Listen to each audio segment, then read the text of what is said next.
Mesdames et messieurs, bonjour à toutes et tous. C'est avec un grand plaisir que je participe aujourd'hui à l'initiative du Forum de l'engagement. Ce forum joue un rôle essentiel en tant que moteur d'idées et d'initiatives en faveur d'un avenir plus durable.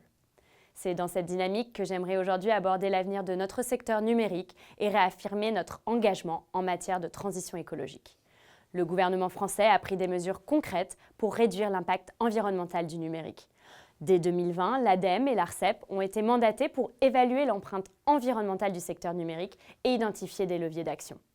Leur étude prospective met en lumière un défi majeur. Si nous n'agissons pas, l'empreinte carbone du numérique pourrait tripler d'ici 2050. Aujourd'hui, le secteur numérique représente environ 4 à 5% des émissions mondiales de gaz à effet de serre, un chiffre comparable à celui de l'industrie aérienne. Cette réalité nous incite à repenser notre approche et à agir de manière proactive pour réduire cet impact.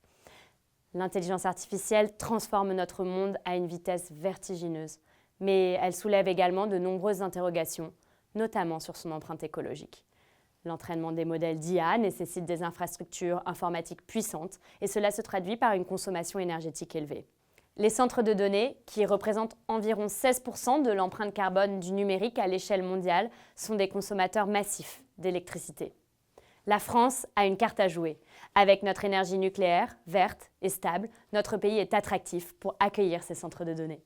L'IA offre également des solutions pour réduire notre empreinte écologique. Elle peut jouer un rôle clé dans l'optimisation de la consommation énergétique de divers secteurs. Dans le bâtiment, dans l'industrie ou encore dans la gestion des transports, l'IA permet de réduire les gaspillages, d'améliorer l'efficacité des systèmes et de promouvoir des choix plus responsables, contribuant ainsi à un avenir plus durable.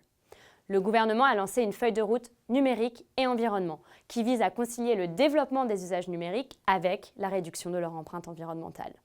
Elle repose sur 3 grands axes. Mieux connaître pour mieux agir, soutenir les avancées méthodologiques et promouvoir une stratégie numérique responsable au niveau des territoires. Nous avons également mis en place plusieurs actions telles que la loi anti-gaspillage et économie circulaire qui vise à réduire l'empreinte environnementale du numérique. Ces initiatives montrent clairement l'engagement du gouvernement français à réduire l'impact environnemental du numérique à travers des politiques de sobriété numérique et des démarches d'éco-conception.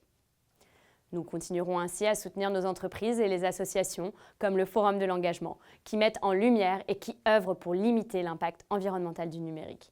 Ensemble, nous devons poursuivre nos efforts pour un numérique responsable qui soit un véritable moteur de durabilité et d'innovation. Le 10 et 11 février, nous tiendrons à Paris le sommet pour l'action sur l'intelligence artificielle. Pour la première fois, nous aurons une déclaration commune avec de très nombreux pays sur la nécessité de développer une intelligence artificielle plus sobre. Merci à toutes et à tous pour votre attention et bonne journée.